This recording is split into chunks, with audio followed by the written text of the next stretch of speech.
You're listening to Civic Media. You can tune into any of our live shows on any radio station across the state with the Civic Media app. Find us in your phone's app store and listen anytime, anywhere.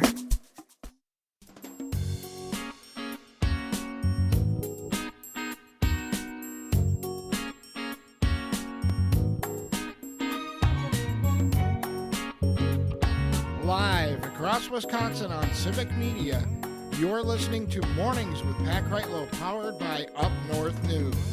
Now, from our Lake Wissota studio, here is the founding editor of Up North News, Pat Kreitlow.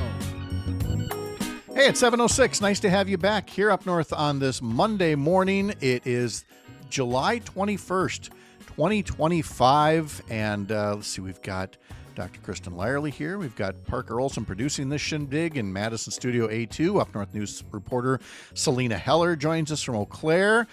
And Lord willing and a fair wind blowing to carry the signal, we have meteorologist Brittany Merlot at the EAA Air Venture in Oshkosh, where she once again is camping as naturally as possible, sleeping bag in a swamp. She's crawled out of it to join us here and tell us what's happening. Look at that. That is a broadcast quality microphone right there. You can fly that thing into Air Venture. Brittany, how are you? I am doing pretty good. Okay. It's been an event so far, just trying to set up camp. You know, last night got a little chilly. There was definitely dew out there. I was freezing for a minute or two, but we've got power, we've got signal, we've got internet, so we've got a weather forecast for you today. It is exciting. The gates just opened here at EAA. People are coming in for the first time this year. Planes are already taking off. I mean, about 10,000 planes come to this air show. About 700,000 people attend it. And there's about 40,000 people camping alongside with me right now. The campsite is packed and we are all excited, and the weather couldn't be any better. The sun is shining right now. The wind is blowing. It is a bit breezy, so it's a crisp morning. Our temperatures outside across the state, 48 to about 66 degrees. Nice and refreshing. We're going to stay cool and crisp today with no humidity really seeping in. Low 70s to low 80s for our high temperatures. And then we are looking at some light rain possible far northwest in the state this afternoon. Maybe a thunderstorm or two, but very small. None are going to be severe. And then as we go through tomorrow, that's when the active weather starts to surge in a little bit more. This whole week looks a little wet for a lot of us. By tomorrow afternoon, we're looking at some storms up north and then mid to upper 80s. Yeah, it's going to be muggy, hot, and humid as we go through the next rest of this week. So this is the most refreshing, sweat-free I think I'll be. And it's going to get down and down and down from here, so I apologize for that, you guys. No, we're very excited for you. You've got a great setup there. You're right outside one of the gate entrances there. I noticed you're on the far side of the gate, so they haven't kicked you out yet if you haven't officially walked in. So this is a good thing. Are you looking forward to seeing something in particular today as things get opened up? Ooh, good question. I think the first day for me is more like get the feel of the grounds. What is here? Where is everything at? Because it's massive. You do a lot of walking, so make sure you got the right shoes, check things out. I want to find the blimps, but I don't think they're here just yet. And definitely all the military airplanes and different homemade aircraft. I am actually camping next to a guy who built his own airplane. So I kind of want to go see that. It's inside there as well. Oh, built his own airplane.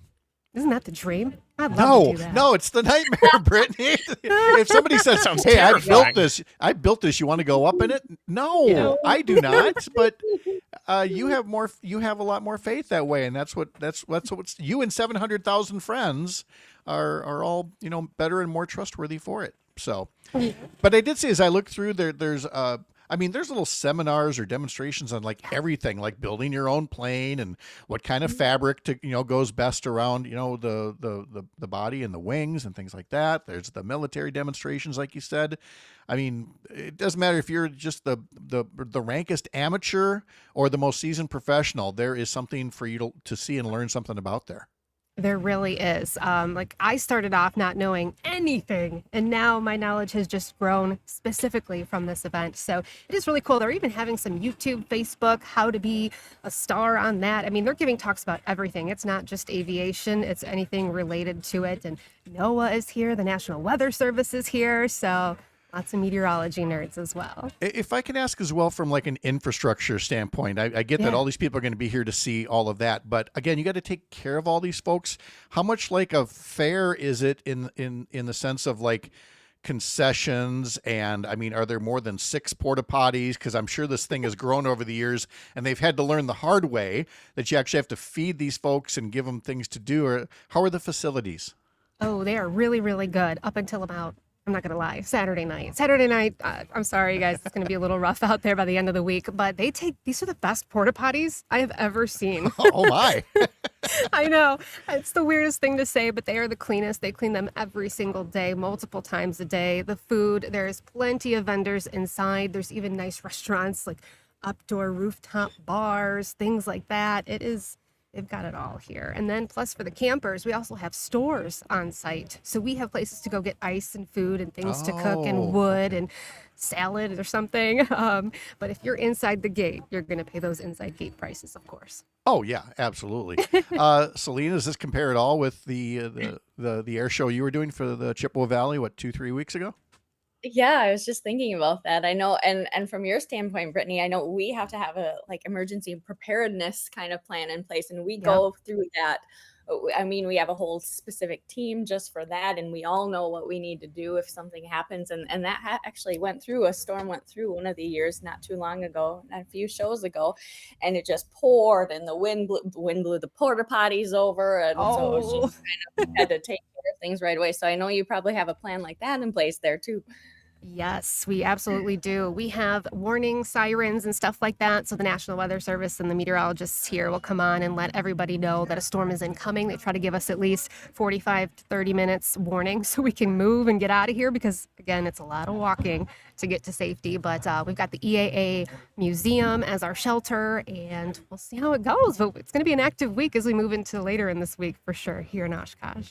I got to think for all the stuff that they need, Kristen, that somebody would have at some point asked you if you wanted to be one of the volunteer docs there. I'm sure they've got medical staff on call around that area. They've got everything. They are so well equipped because they've been doing this. I mean, how many years? It's been, 40 years? More than that. Yeah, more than 50 something now at this point. Yeah. Mm-hmm. So yeah, they have everything. Please go. It sounds intimidating. 700,000 people. They know how to handle the crowds, and the things that you see and the things that you'll learn are incredible.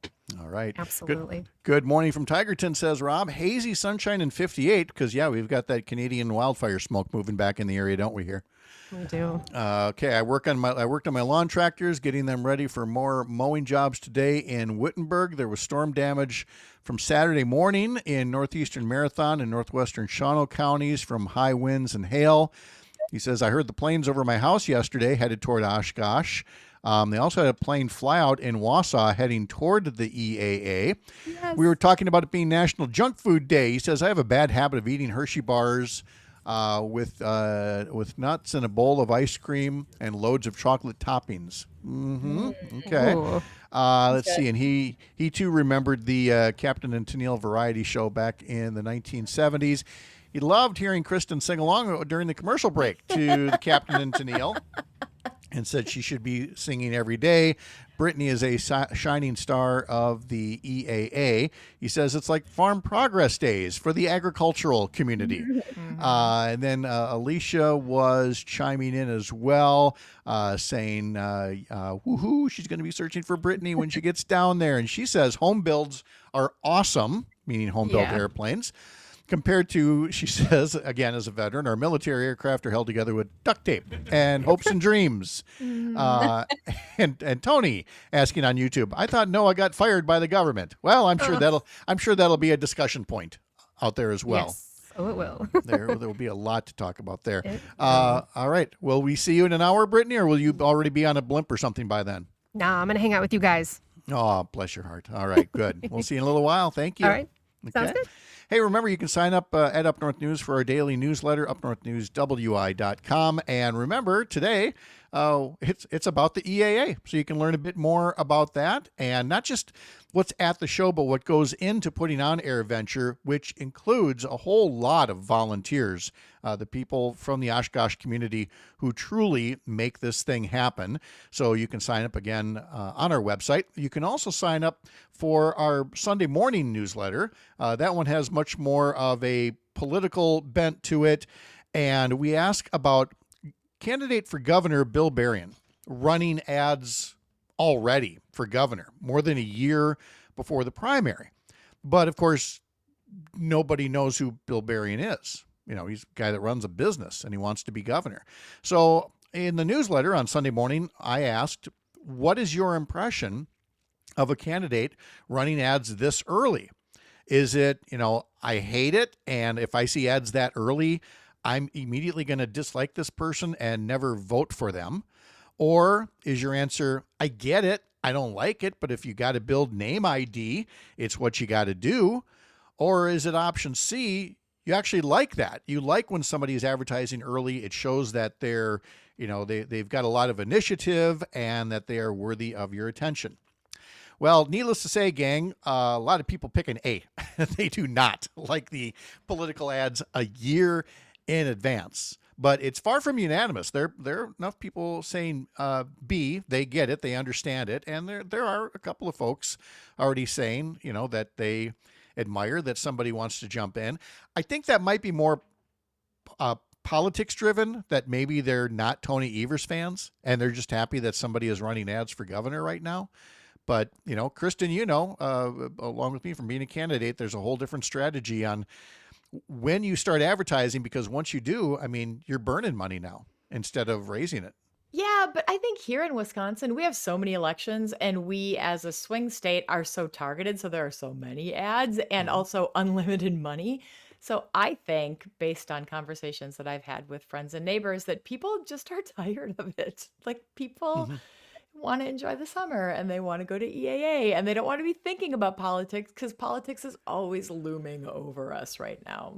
Yeah, people love to have a little break. Like, even Selena, you're at Country Jam this weekend, and there was no chance this time around that there'd be any candidates, on the outside of the ground shaking hands or anything like that. It was, everybody got the full escape this time as you were out there, I would assume. Yeah. Or are you going to tell me that up on the Jumbotron between acts, there was a Bill Berrien governor commercial or something like that? I didn't see any. No, I didn't see any. We did have some fun there. The artist did with the whole Coldplay incident, and put the camera on some people, and they did the whole ducking and covering really quickly. That really tapped into some cultural things that are happening right now, didn't it? Oh, did it ever? My goodness. And I don't remember if we asked on air or off air who you saw somebody, one group that you were particularly impressed with. Well, yeah, Bailey Zimmerman. That's what it was. Yeah. Yes, okay. I had no idea. And then so come to find out, he's a great performer. Oh my goodness, very high energy. Wore Packers gear coming out of the gate, and then he takes it off and he throws it or signs it, throws it into the crowd, and then puts on something else. A lot of changes of his outfits, and then he came out again with a love jersey on. So he really caters to the crowd, but very great performer. Gotcha. And I think he's Tony's distant cousin. No, I don't think so. But you never know. Roger in Stevens Point puts on Facebook, we played Duran Duran last segment, saying A View to Kill is the only James Bond theme to reach #1 on the Billboard Hot 100. That is a true fact. And Tony responds with, that's what this show was made for. Duran Duran history. Let's keep doing it. that would make you so happy. When we come back, Selena Heller had a chance to talk to Corrine Hendrickson, who is having to close up her childcare business and is also contemplating a run for office as well. That and so much more ahead on these mornings powered by Up North News. I'm Pat Kreitlow. This is the Civic Media Radio Network.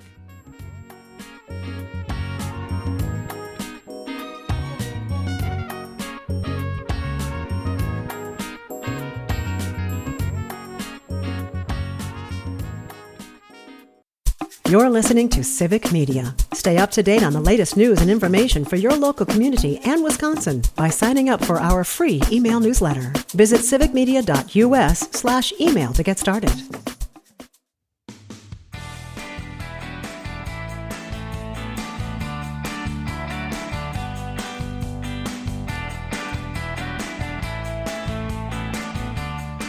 Somebody break up the Milwaukee Brewers. No, don't. It's going really well. But boy, the rest of the baseball, you can almost hear it here. 10 wins in a row for the Brewers after beating the Dodgers again yesterday, 6-5.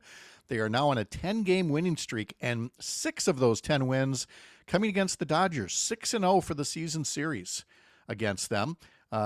Since May 25th, the Brewers are 34-12.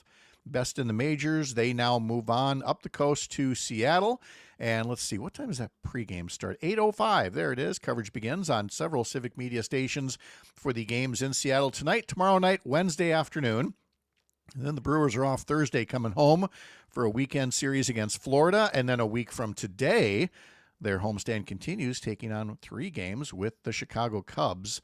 Those are going to be some big-time games, and again, you can catch them on some Civic Media radio stations.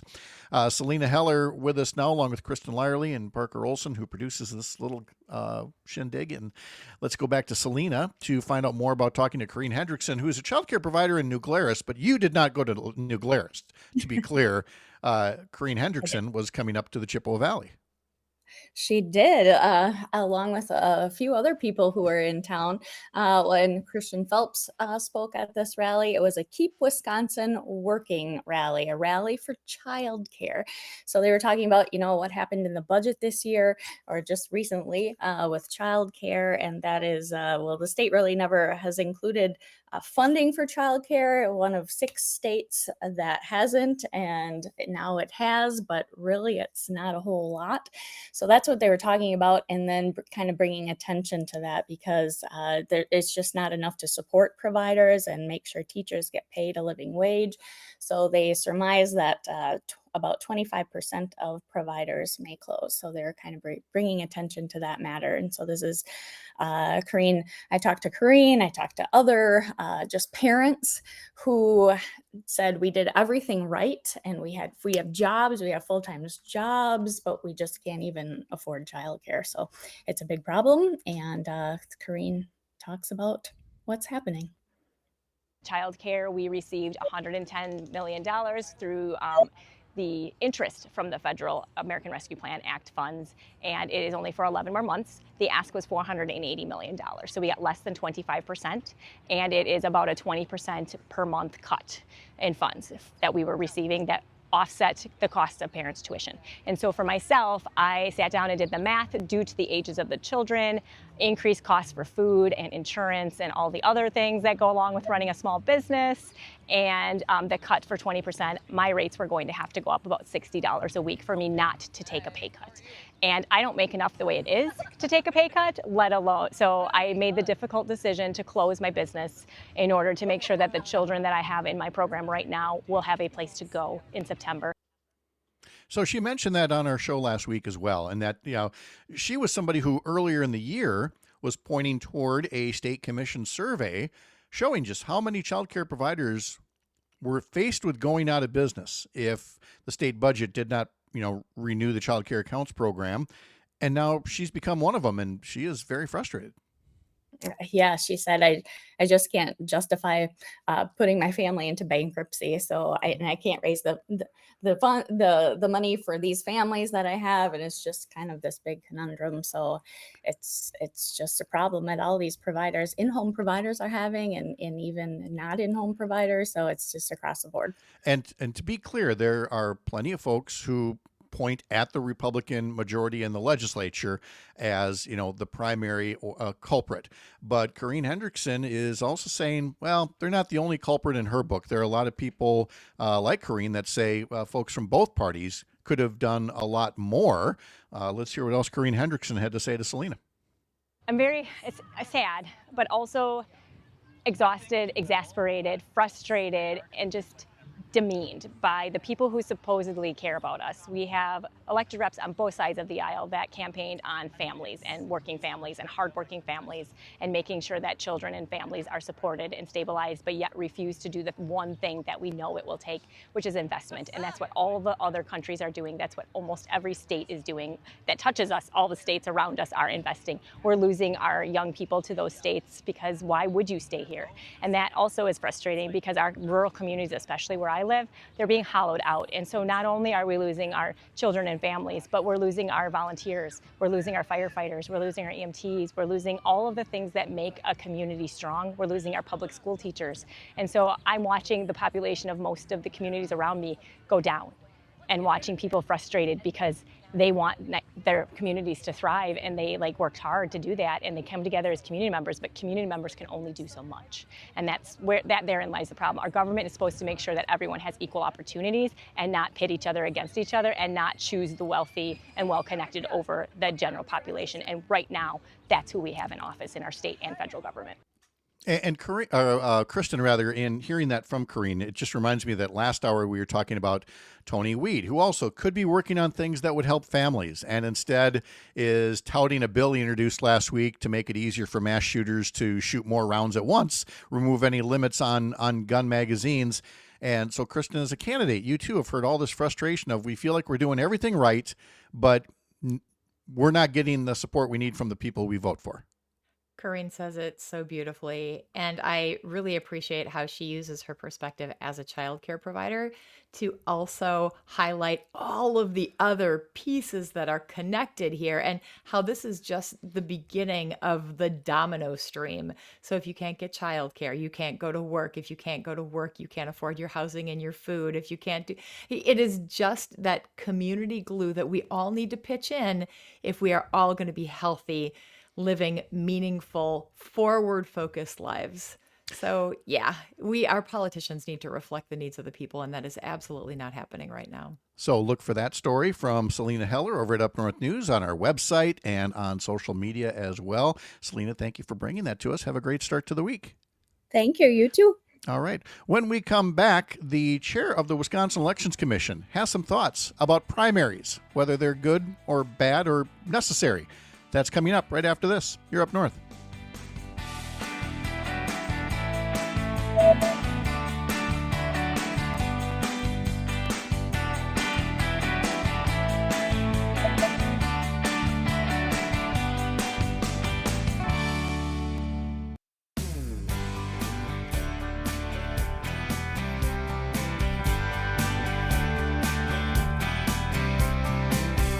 .35, welcome back. Nice to have you here live from Lake Wissota and from the Green Bay area as well, where Dr. Kristen Lyerly is hanging around with us in what a green long sleeve, something that at first I thought was just another Packer jersey, but no, is that from Wellstone Action by chance? No, this is from the DFL. Oh, from the Minnesota Democratic Party, the DFL, Democratic Farmer Labor Party, a Paul Wellstone shirt in honor of the anniversary of his birth today. Yes, and Corinne's statement and the fact that the purpose of government is to serve the people. And that's not what's happening right now, but that is exactly what Paul Wellstone stood for. So in solidarity. That was nice. We don't often get a lot of costume changes here on the radio. So yeah. Appreciate you going from Bay Beach to Paul Wellstone. So that's great. So we've both been candidates. We've both been in races that either looked at having potential primaries or, a lot of discussions about, well, who should run? And you've talked about people running for Assembly or Senate or Congress and, which race is right for them.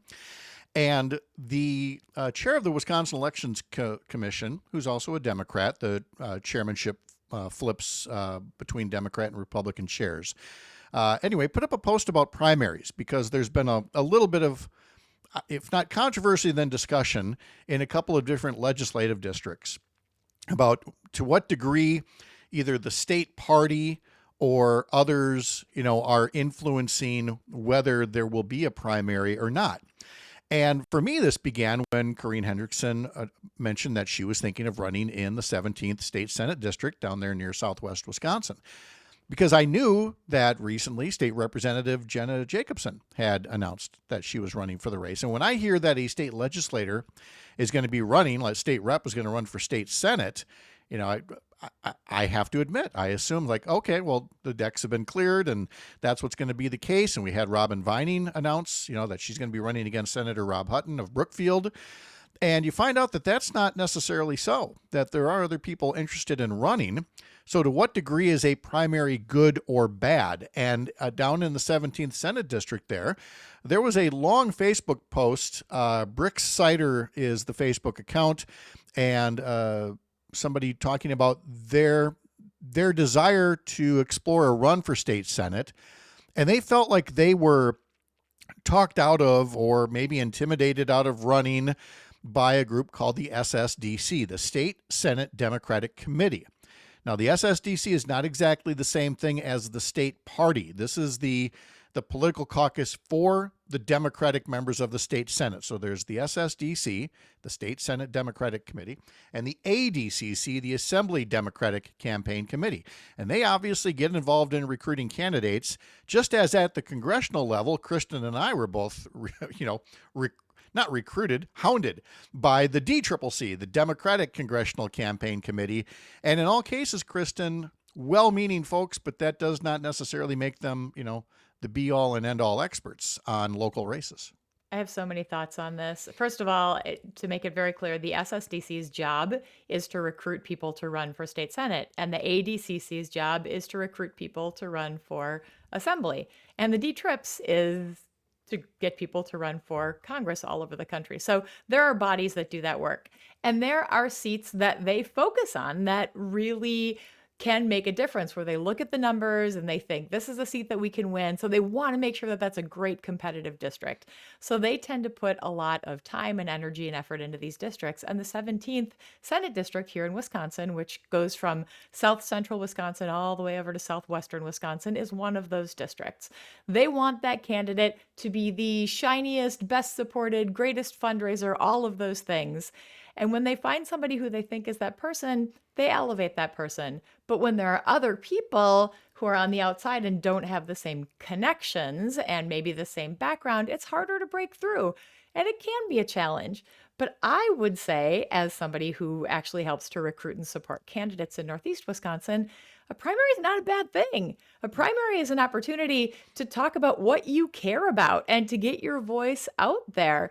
And if it's done well and in a positive way, and that's what people want to see, they really, really want to see good people talking about the things that they care about, it could be a really great thing for our democracy as a whole. And I'm saying, for the sake of argument, not to disagree, but to give the other side of the argument on this, is that primaries take up resources that could be used against, in this case, the Republican incumbent, Howard Markline in Senate District 17, Rob Hutton over in the Milwaukee suburbs. And so there are groups that very much try to dissuade people from announcing if they think that there's a candidate. So Ann Jacobs, who's an attorney and the Democratic chair of the Wisconsin Elections Commission, has seen all this, and I wanted to share her thoughts on this that she posted over the weekend. It's 4 points. Number one, primaries are neither inherently good nor bad. For example, good, create awareness of the race, strengthen the candidate message. Bad, siphon dollars needed for the race and damage the eventual candidate. Yeah, especially if it's a negative primary. And we've definitely seen that. Number two, the job of the SSDC and similar funding orgs is not to hand out participation trophies to everyone who indicates they're interested in running. Their stated goal is to fund the candidate they think most likely to succeed. That is a political decision. Three, running for office takes more than, I think I'm very smart and have good ideas. Maybe you are smart and have great ideas. You also need to have a plan on how to run, how to convince people to vote for you, how to find resources to fund you. Running for office is hard. That's why there are various training groups to help you learn to do it, like the aforementioned Wellstone Action. If you're not willing to do or have not done the work on these logistics, people will not consider you a serious candidate. And four, if you really want to run, all you need are nomination paper signatures on some documents. If what is stopping you is that people aren't supporting your effort, then perhaps it is time for some introspection on why that is. And I mean, that was amazingly blunt and, says it all, makes the case right there for, don't be whining if SSDC, ADCC, or DCCC goes with somebody else because, they've got a job to do. Well, I'll say ultimately it comes down to, do the people support you? So if you are not coming into this race with support of the people and you can't garner that kind of support, then maybe you're not the right person. Maybe you are a support person for the person who's going to be the candidate. And, I'll use an example. When I ran for Congress in the last cycle, there were 3 of us who stepped up. There were 3 of us who wanted to run for that same seat. And what we decided to do was put our heads together. Before any of us filed, we started to get media attention. We started talking to people, and we tried to figure out where we all fit into this process. And we knew we all had a role there, but we didn't know what our individuals' roles would be. And as time played out and as we had more conversations with people, it became very clear where we all belonged. So there's a way to do that, working collectively together. I think one of the tricks with candidates, though, is that in order to be a candidate, you have to have some maybe a little touch of narcissism, maybe. What? So Us? everybody thinks I'm the right person, and you have to be able to set that aside and be there for the people. There was quite a response on that post from Ann Jacobs by State Senator Kelda Royce, and it was responding to somebody who wanted to know more about what is the SSDC and the ADCC. And so Senator Kelda Royce put up, the State Senate Democratic Committee is made up of the Democratic senators in Wisconsin, and our only job is to win the majority. We have limited resources and time, and so we work our butts off to recruit and support our Democratic candidates in every seat. We have been incredibly successful protecting all of our incumbents and flipping all 4 even slightly competitive seats in the last cycle where we faced national headwinds. Now we have the possibility of a Democratic trifecta for the first time in 15 years. I personally will again raise hundreds of thousands of dollars for these candidates. The idea that Democratic senators who are doing this work should never get involved in supporting candidates in must-win seats until after the primary, especially in cases where there is a very strong standout candidate, is crazy. We need to be smart with our resources and time. Anybody gets to run for anything. It's not hard to get on the ballot, but to earn my support personally, someone has to share my core values and show that they are capable of doing the work to win. It is really hard to get elected, especially in these critical seats where the races now cost millions of dollars, and you have to oust a powerful, well-funded, well-known Republican incumbent. Why would anyone who shares our values want us to sit on the sidelines for a year when doing so has cost us seats in previous cycles? So again, a very full-throated defense of how the SSDC and the ADCC run things, but I will be the first to tell you it's not going to sit well with other folks who feel like they're being, excluded from tapping into resources simply because there is, here's that word, an anointed candidate. People in Democratic circles, probably Republican too, hate the impression that one candidate is being anointed to run. So, Kristen, what you just explained, I watched you guys in this process last year, multiple people, looking at where they fit in with the right race. From my distance over here, it looked like a textbook case of how to find the strongest candidates in the strongest seats and give yourselves every opportunity to win. Because we have a common goal, which is to win so that we can do the work for the people.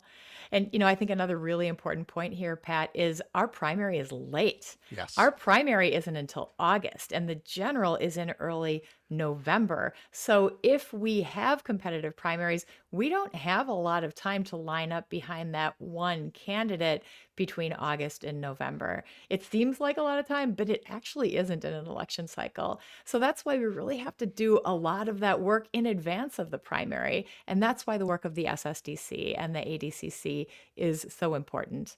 Having said that, if you are thinking about running, start having conversations with people. Talk to the people in your community. Talk to the leaders. Talk to the electeds. That is ultimately government is people working together for the good of the people. So start working together now. It's not too late. No, it's not. And again, every district is going to be different. Every candidate is different. And that takes us to, the 3rd congressional district, where there are 3 Democrats running already. 3 women, all from the Chippewa Valley, interested in running. One ran last year and was very competitive with Derek Van Orden.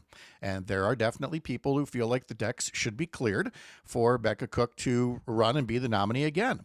But part of the reason there are already 2 other candidates is this feeling of, well, she had her turn or she gave it her best and now we want to give it a try. Obviously a lot of powers that be say, no, this was our nominee. They're in the strongest position. I don't envy any of them. And I frankly feel, I don't know if blessed is the right word, but I get to provide a forum here for everybody. All three of those candidates know they can come here, make their best case. They know where I stand as a former elected official is everybody come here, make your case, but then come the day after the primary. If you are not with a full-throated endorsement of your nominee, you're the bad guy in this case. And I'm not going to lie. There's some people very close to me who were the bad guys last year when, there was a nominee and, the least amount was done possible for the nominee in some of these races.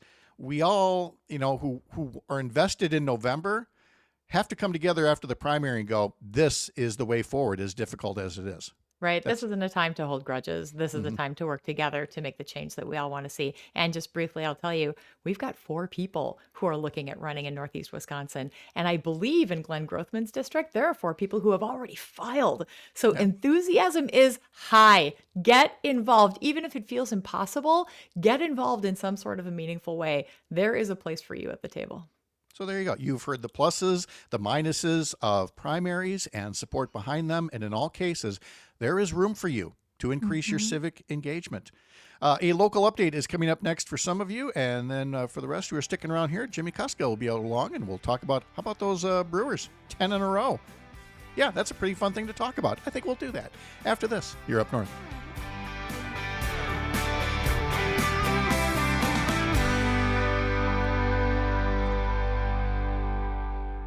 You're listening to Civic Media. Find the latest news, information, and archives of all your favorite shows on the Civic Media website, civicmedia.us.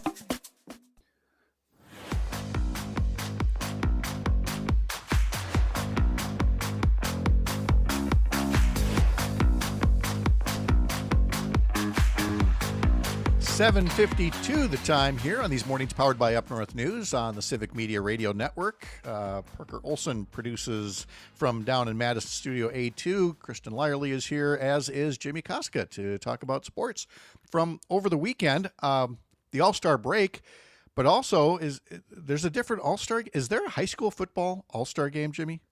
Yeah, there was a high school football. There were 3 of them, in fact, because they do it all in one shot in Oshkosh. So the weekend before EAA, if you're in Oshkosh, you get to take in 3 high school football all-star games. And this all-star game was in its 49th year. It used to be just 1 game with all the kids in the state. Now they've broken it out to 8-player, small school, and large school. For the first time in 77 years, basketball had someone represented in a high school football all-star game in Wisconsin. So I got to go watch one of my guys play in it, which was pretty awesome. It's a wonderful experience. It was so much fun. It was hot, but it was so much fun. But the game has always raised money for a cause. And since 2008, the Wisconsin Football Coaches Association, which puts on this game, raises money for Children's Wisconsin, and they raised $350,000 this year. So the players and coaches go out and they raise money for Children's Wisconsin. It's a really cool thing that they do to tie it in with giving back to communities and things, but also showcasing high school football talent in Wisconsin. It's a great event. I love it. And I saw on WEAU here in Eau Claire this morning that there was a training camp in the area featuring Gilbert Brown. Gilbert, of course, had been working with Earl Ingram on a camp for kids down in the Milwaukee area.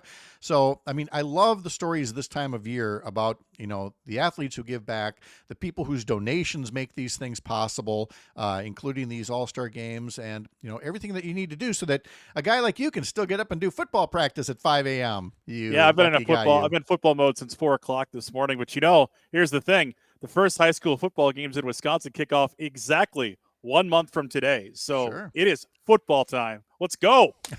I love it. The person up here living in the shadow of Lambeau Field could not be happier to be hearing all of this. So. I love high school football. It is like it's where your communities come together on Friday night and cheer for the common cause. That is like yes. Yes. Yeah. Look, the whole reason we needed something other than baseball because we could gush about the Brewers for 3 hours, and that just does not make for the best 3-hour show. But we're going to gush for the next couple of minutes here because I'm telling you, 10 in a row, 6 against the Dodgers, 2 3-game sweeps. That was pretty cool this weekend, Jimmy. That was fun to watch. For a minute they had the best record in baseball too, right? They're only a half game out of that.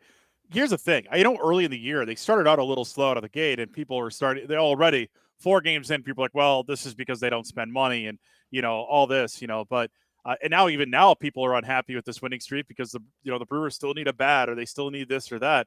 There's some sports fans you just can't please, right? You just accept that they're going to be unhappy even if you win the championship. So looking past that, I'm a very excited fan because a 10-game winning streak this point in the season, when there's nothing else really going on in Wisconsin sports. Packers training camp's opening, right? But that's still practice, right? We're in game mode with the Brewers. Getting this level of excitement is just going to juice the crowds the rest of the year. The Brewers-Cubs games down the stretch, they're going to be amazing. These are going to be playoff atmospheres at AmFam Field, and I'm all for it. I am all for it. Oh, because, look, when that Brewers-Cubs series begins a week from today at American Family Field, a Monday, Tuesday, Wednesday series against the Cubs, once upon a time would have been, an okay affair, would have been a reason for a bunch of Cubs fans to come up here.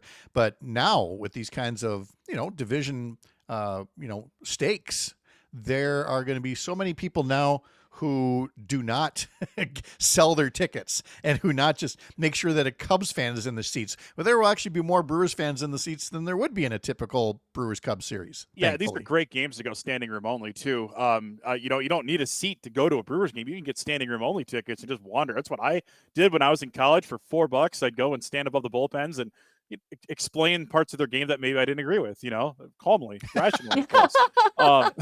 Just pick somebody out of a crowd and stand next to him, like. Yeah, that's that's what it is when you're. That's not exactly what the rule book says, right? What did you think in the All-Star game of using the automated balls and strikes? I talked about this last week a little bit. I still really enjoy the human element, especially at the youth levels, college levels, things like that. For me, I think that it's just a way for people to be involved in games. Umpiring, officiating is really, really difficult.